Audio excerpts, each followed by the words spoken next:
Ya, kita lanjutkan kembali. Nomor 8. Ya. Nomor 8 soalnya adalah Konferensi Inter-Indonesia yang diselenggarakan pada tanggal 19 sampai 22 Juli 1949 di Yogyakarta menghasilkan kesepakatan titik-titik. Nah, kalian bisa lihat ya, apa yang disebut dengan Konferensi Inter-Indonesia. Konferensi Inter-Indonesia adalah konferensi yang bertujuan untuk konsolidasi dan menyamakan pandangan dari pihak pemerintah Republik Indonesia dan BFO. Kan harus tahu dulu ya, jadi di negara kita setelah setelah proklamasi kemerdekaan tanggal 17 Agustus 1945, negara kita itu kan terpecah-pecah. Ya, ada wilayah Republik Indonesia, ada wilayah yang dikuasai oleh Belanda. Dan itu terjadi setelah hasil kesepakatan dalam perundingan Linggarjati. Ya, kalian masih ingat ya, Linggarjati itu kan salah satu isinya adalah mengakui wilayah Republik Indonesia meliputi Jawa, Sumatera, Madura. Jadi di luar Jawa, Sumatera, Madura itu menjadi milik Belanda. Ya, nah di wilayah milik Belanda inilah nanti didirikan negara-negara boneka buatan Belanda yang sering kita sebut sebagai BFO atau Bijeenkomst voor Federal Overlord. Ya. Nah BFO ini nanti atau negara-negara bagian Belanda ini makin lama nanti makin banyak dan makin luas. Karena apa? Karena kalian tahu juga ya bahwa setelah perundingan Linggarjati nanti terjadi lagi agresi militer ke-1. Kemudian ada lagi perundingan Renville. Perundingan Renville itu pihak Republik Indonesia mengalami kekalahan ya, sehingga nanti wilayah Republik Indonesia semakin sempit. Sebaliknya, wilayah BFO semakin besar. Dan puncaknya nanti pada saat agresi militer kedua.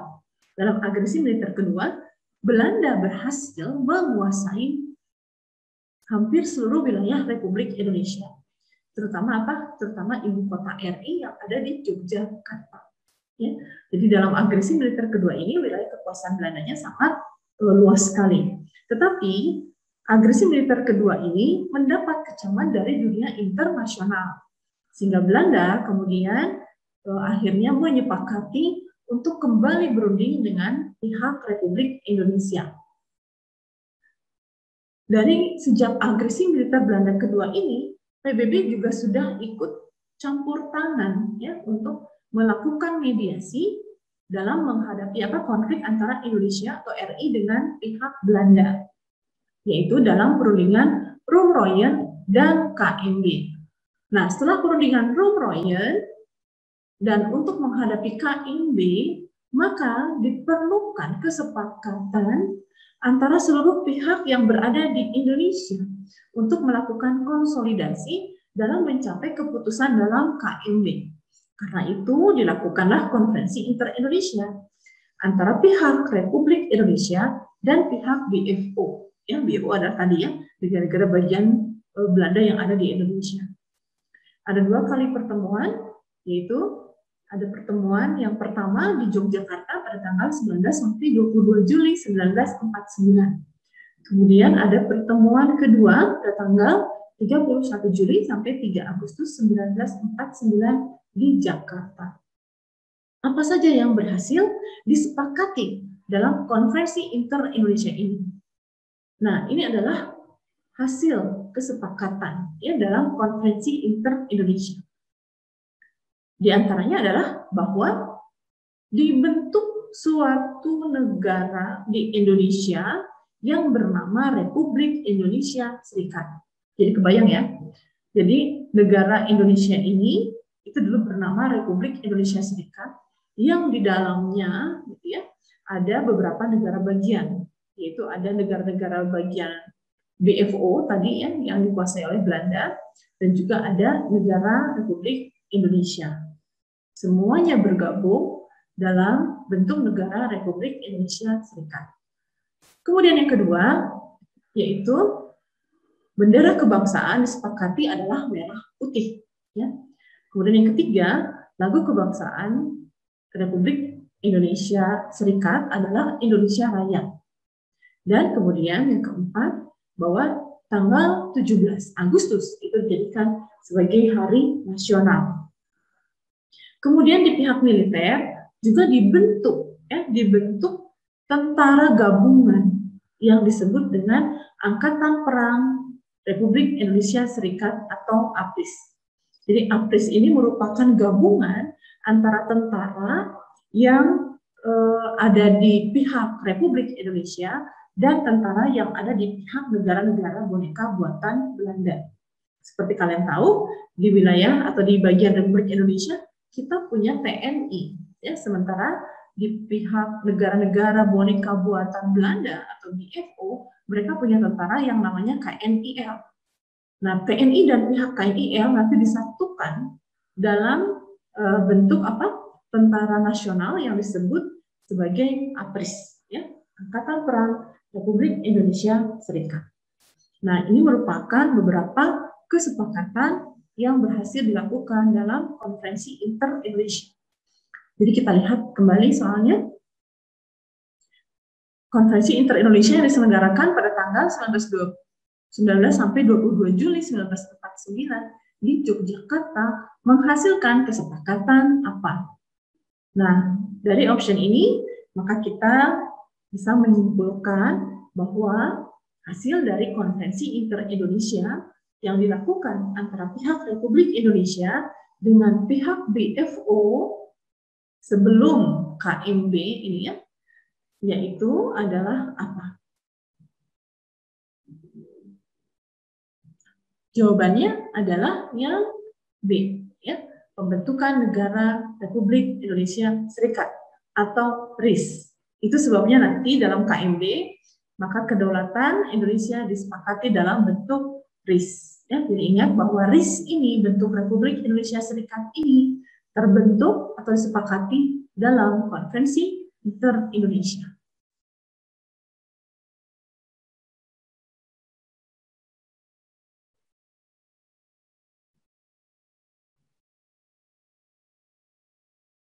Ya, sekarang kita masuk ke nomor 9. Pada masa demokrasi terpimpin, Presiden Soekarno membubarkan beberapa partai politik yang terlibat dalam pemberontakan PRRI di Sumatera, yaitu partai titik-titik. Nah, kalian harus tahu ya, bahwa pada masa demokrasi terpimpin itu terjadi pembubaran partai-partai politik. Di antaranya adalah pembubaran Partai Masyumi dan PSI, ya. Partai Masyumi, Majelis Syuro Muslimin Indonesia, dan Partai Sosialis Indonesia. Kenapa terjadi pembubaran Partai Masyumi dan PSI? Ya, karena tokoh-tokoh dalam Partai Masyumi dan PSI itu ikut terlibat dalam pemberontakan PRRI. Ya, PRRI itu singkatan dari Pemerintahan Revolusioner Republik Indonesia. Ini merupakan pemberontakan yang terjadi di Sumatera. Dan dalam pemberontakan tersebut, pihak dari PRRI ini membentuk negara baru tadi, ya, PRRI, dan kemudian menyusun kabinet pemerintahan di pihak PRRI tadi. Nah, beberapa tokoh, ya, dari PSI dan Masyumi itu ternyata ada dalam kabinet yang dibentuk oleh pihak PRRI. Misalnya, ya, Sumitro Joyo Hadikusumo dari PSI yang diangkat menjadi Menteri Perhubungan dan Pelayaran PRRI. Kemudian ada Safruddin Prawira Negara dari Partai Masyumi yang diangkat sebagai Menteri Keuangan merangkap Perdana Menteri dalam PRRI. Demikian juga tokoh-tokoh lain dari Masyumi, ya, yaitu ada Muhammad Natsir dan Burhanuddin Harhab.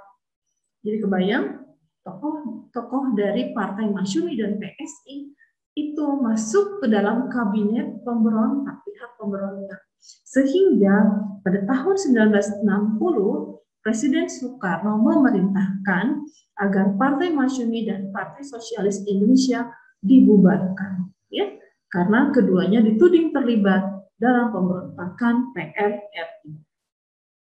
Nih, jadi kalian bisa lihat, ya, jawabannya adalah yang mana? Yaitu yang C, ya, Partai Sosialis Indonesia dan Partai Masyumi.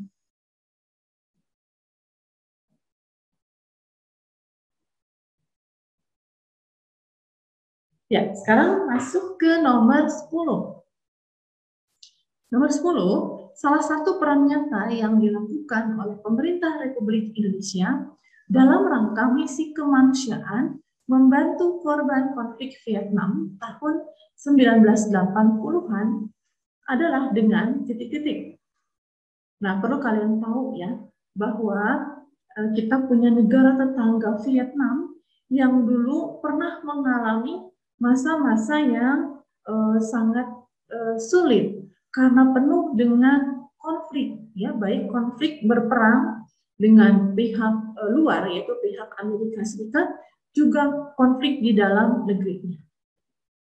Nih ya, jadi salah satu peran RI di bidang sosial kemanusiaan yang dilakukan adalah ikut serta membantu mengatasi dampak dari konflik yang terjadi di Vietnam tersebut. Ya, contohnya, misalnya pada tahun 1976 sampai tahun 1980-an itu banyak sekali para pengungsi yang berasal dari Vietnam. Ya, kenapa banyak pengungsi yang berasal dari Vietnam?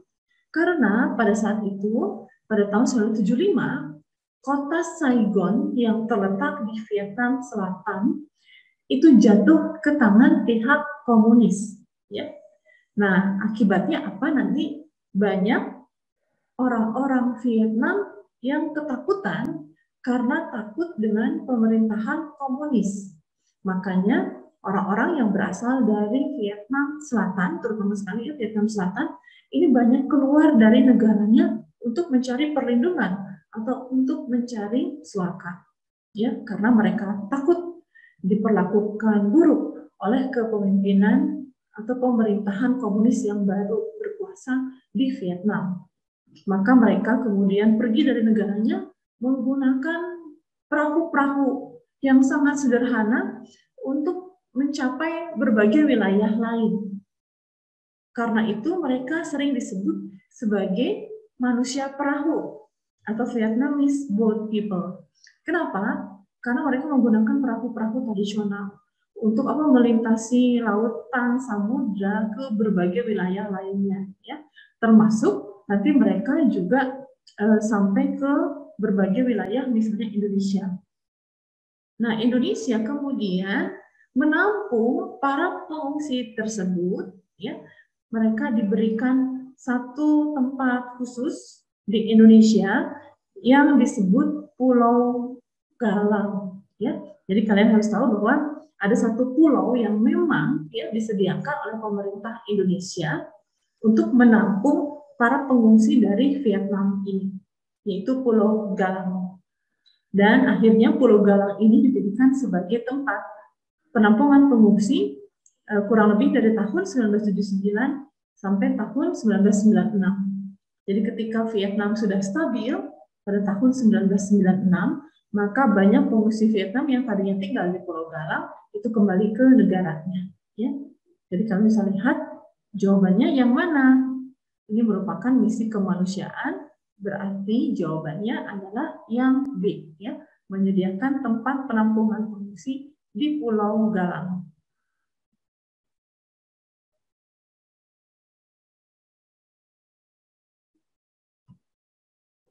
Ya, kita lanjutkan ke nomor 11. Salah satu upaya penyebaran kebudayaan Helenistik yang dilakukan oleh Alexander Agung adalah dengan pembentukan pusat kebudayaan di kota titik-titik. Kalian harus tahu dulu, ya, apa yang dimaksud dengan kebudayaan Helenistik atau Helenisme. Helenistik atau Helenisme itu berasal dari kata Hellas. Ya. Hellas adalah kebudayaan Yunani. Jadi Helenisme ini merupakan perpaduan antara kebudayaan Yunani dengan kebudayaan yang dikuasai oleh Alexander Agung, yaitu wilayah Mesir dan Persia. Ya, jadi kalian tahu ya, tokoh Alexander Agung itu merupakan tokoh penakluk banyak sekali wilayah di dunia. Ya, Alexander Agung dulu merupakan raja dari Makedonia yang kemudian berhasil menguasai Yunani.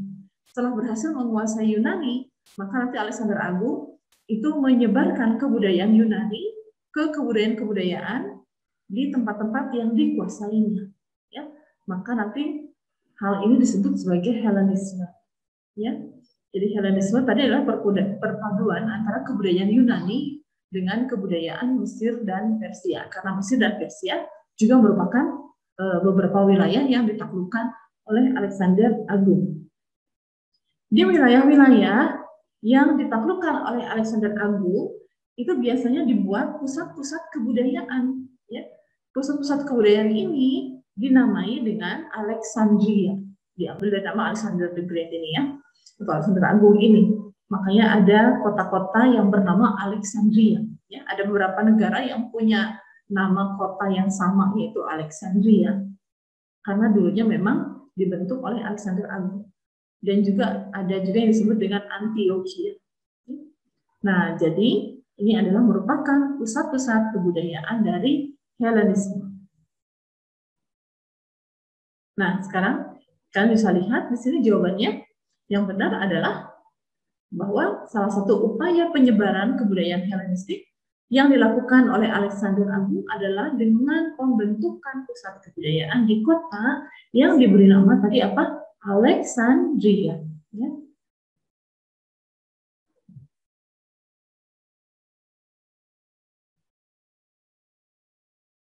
Ya, masuk ke nomor 12. Salah satu kebijakan politik luar negeri bebas aktif Indonesia yang dilakukan pada masa awal pemerintahan Orde Baru adalah, nah kita lihat ya, ini berbagai macam kebijakan yang dilakukan pemerintah pada masa Orde Baru. Nih ya, ini beberapa kebijakan yang berkaitan dengan politik luar negeri. Yang pertama, pada saat munculnya Orde Baru, yaitu pada saat setelah diangkatnya gitu ya, Soeharto sebagai pengemban Supersemar, merupakan awal ya, awal bagi terbentuknya Orde Baru, maka Soeharto pada saat itu yang bertindak sebagai Perdana Menteri ya, melakukan normalisasi hubungan antara Indonesia dengan Malaysia. Nah, perlu kalian tahu bahwa pada masa demokrasi terpimpin atau pada masa sebelumnya, pada masa kekuasaan Presiden Soekarno, kita memang bersengketa atau berkonflik dengan Malaysia. Bahkan kita sudah nyaris ya berperang dengan Malaysia dengan apa? Gerakan beli koran. Jadi kita memang sudah melakukan persiapan untuk perang dengan Malaysia. Kenapa? Karena pada saat itu Indonesia tidak setuju dengan pembentukan negara Malaysia. Ya. Makanya sebagai bukti bahwa Malaysia menjadi ancaman bagi Indonesia, maka kita kemudian bertujuan untuk mengalahkan Malaysia pada saat itu. Ya, tapi itu tidak keburu terjadi karena pada saat itu keburu muncul peristiwa besar yang mengubah pemerintahan di Indonesia, yaitu peristiwa G30S PKI. Ya. Dan setelah peristiwa G30S PKI, kalian tahu sendiri ya, nanti muncul Supersemar. Supersemar itu merupakan boleh dikatakan sebagai penugasan ya dari Presiden Soekarno kepada Soeharto untuk mengatasi keadaan yang kacau, yang chaos di Indonesia pada saat itu pasca terjadinya G30S PKI. Tetapi kemudian Supersemar ini nanti dijadikan sebagai peralihan ya kekuasaan yang diambil oleh Soeharto. Ya. Nah, jadi pada saat masa awal kekuasaan Soeharto itu, yang pertama dilakukan adalah melakukan normalisasi hubungan antara Indonesia dengan Malaysia yang sebelumnya berkonflik. Kemudian Indonesia kembali lagi menjadi anggota Perserikatan Bangsa-Bangsa atau PBB. Setelah sebelumnya Indonesia keluar dari PBB pada tanggal 7 Januari 1965. Ya. Masih ingat ya, Indonesia keluar dari PBB sebagai reaksi ketidaksetujuan atas diangkatnya Malaysia sebagai anggota tidak tetap Dewan Keamanan PBB. Tapi kemudian di tangan Soeharto maka kita kembali lagi menjadi anggota Perserikatan Bangsa-Bangsa. Kemudian Indonesia atau RI juga ikut serta sebagai salah satu negara pendiri ASEAN pada tahun 1967. Kemudian di sisi lain, Indonesia nanti juga memutuskan hubungan diplomatik dengan RRC. Kenapa dengan RRC? Karena RRC dianggap negara komunis yang bekerja sama dengan PKI di Indonesia, ya, dan dianggap mengetahui ya atau bekerja sama dalam G30S PKI. Itu ya, sehingga nanti pada masa pemerintahan Soeharto itu memutuskan hubungan dengan berbagai negara komunis ya, termasuk RRC dan Uni Soviet.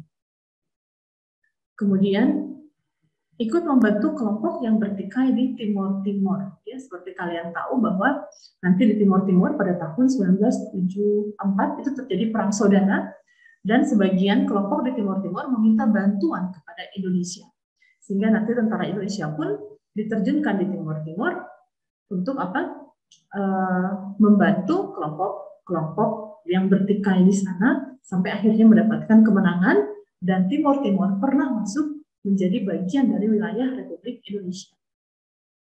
Kemudian kebijakan politik luar negeri lainnya adalah ikut menjadi mediator dalam konflik Kamboja. Ya, konflik Kamboja ini adalah konflik antar faksi-faksi yang ada di Kamboja dan kemudian kita melakukan mediasi antara pihak-pihak yang berkonflik di negara Kamboja tersebut dengan melakukan apa yang disebut dengan Jakarta Informal Meeting.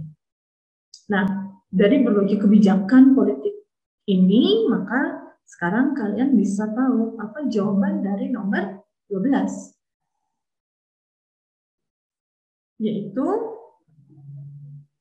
jawaban yang paling benar, karena yang ditanyakan adalah pada masa awal ya. Pada masa awal pemerintahan Orde Baru, maka jawaban yang paling benar adalah yang B, ya. Ikut ambil bagian dalam pembentukan organisasi ASEAN. Karena itu terjadi pada tahun 1967, ya. Sementara tadi yang menyelenggarakan Jakarta Informal Meeting itu pada tahun 1980, ya.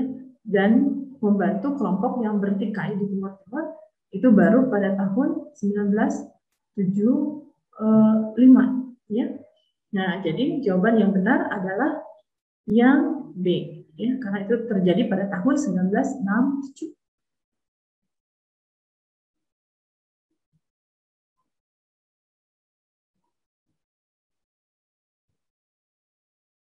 Nomor 13. Berikut ini adalah lembaga-lembaga negara baru yang dibentuk pada masa awal reformasi di Indonesia. Kecuali titik-titik. Kita lihat dulu ya. Ini merupakan lembaga-lembaga negara baru yang dibentuk pada masa reformasi. Ya, jadi setelah tahun 1998. Nah, pada masa reformasi ini dibentuklah berbagai lembaga baru, yaitu Mahkamah Konstitusi, kemudian ada Komisi Yudisial, kemudian ada apa yang disebut dengan Komnas atau Komisi Nasional Hak Asasi Manusia, kemudian ada KPK atau Komisi Pemberantasan Korupsi, dan juga ada yang disebut dengan Dewan Perwakilan Daerah. Ya, jadi Dewan Perwakilan Daerah ini itu berbeda dengan DPR-nya. Jadi Dewan Perwakilan Daerah itu dipilih dari tokoh-tokoh daerah, ya, yang memang secara langsung dipilih dalam pemilu untuk mewakili daerahnya. Ya. Dalam apa? Dalam keanggotaan di MPR. Jadi kalian bisa lihat jawabannya yang mana? Kecuali yang bukan, ya, yang bukan lembaga negara yang dibentuk pada awal reformasi di Indonesia. Kecuali yang bukan adalah yang D, ya. Kalau D itu kan Dewan Perwakilan Rakyat Daerah. Kalau yang namanya DPRD ini, ya, atau Dewan Perwakilan Rakyat Daerah, itu sudah ada sejak masa-masa sebelumnya, ya.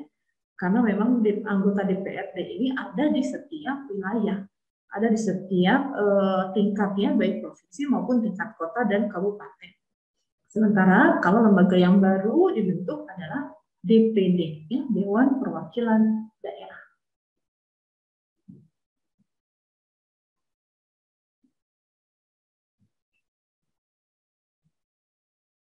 Nomor 14, organisasi Budi Utomo dapat disebut sebagai gerakan proto-nasionalisme Indonesia.